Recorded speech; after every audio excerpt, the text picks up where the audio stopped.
আমাদের সমাজে বাবা মাকে ভালোবাসে মেয়েরা বেশি না ছেলেরা? সত্যি কথা বলেন, কিন্তু আপনারা তো জালেম। মজা হলো মায়েরাও জুলুম করে। সেটা কি? সম্পত্তি ছেলেদেরকে দেয়, মেয়েদের দেয় না। আছে নাকি আপনাদের দেশে? এই কাজ করলে কিন্তু ঈমান থাকবে না। আমরা শুধু পরের ভুল ধরি, নিজে যে আগেই দোদকে বসে আছে হুঁশ নেই।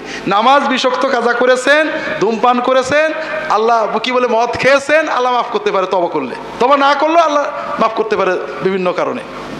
কিন্তু আপনি আপনার মেয়ের পারে জুলুম করে তার হক বঞ্চিত করে গেছেন। আপনার মেয়ে যদি মাফ না করে কোনোদিন মাফ পাবেন না। আর মনে করেন না যে কিয়ামতের দিন ফাঁকি ঝুঁকি দিয়ে মেয়েদের মাফ নেব, অত সহজ না। তো ভাইরা, মেয়েদেরকে বঞ্চিত করে বাবারা মায়েরা, এর চেয়ে বড় জালেম আর হারামখোর বাবা মা আর নেই।